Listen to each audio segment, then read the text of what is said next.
You said AI could wipe out half of entry-level white-collar jobs.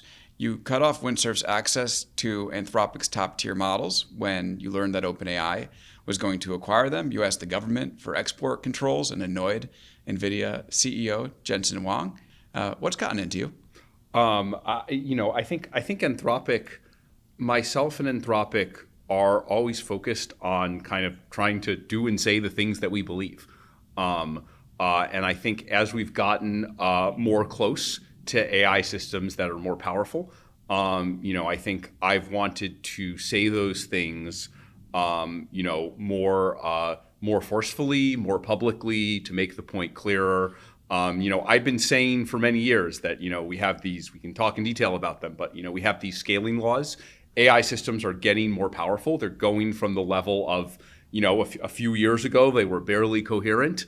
Now, a couple years ago, they were at the level of a smart high school student. Now we're getting to smart college student, PhD, and they're starting to apply across the economy. And so I think all the issues related to AI, ranging from kind of the national security issues to the economic issues, are starting to become quite near to where we to where we're actually going to face them. And so I think as these problems have come closer, even though in some form Anthropic has been saying these things for a while, I think the urgency of these things has gone up.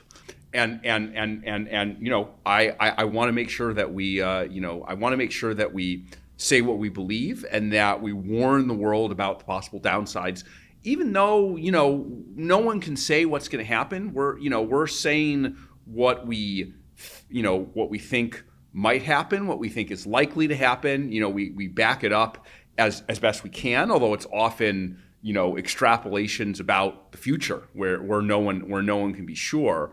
But I think we see ourselves as kind of having a duty to kind of warn the world about what's going to happen. And that's not to say, I think there's an incredible number of positive applications of AI, right? I've kind of continued to talk about that. I wrote this essay, Machines of Loving Grace. I feel, in fact, that I and Anthropic have often been able to do a better job of articulating the benefits of AI than some of the people who call themselves optimists or accelerationists.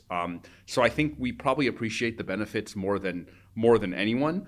But for exactly the same reason, because we can have such a good world if we get everything right, I feel obligated to warn about the risks. So all of this is coming from your timeline.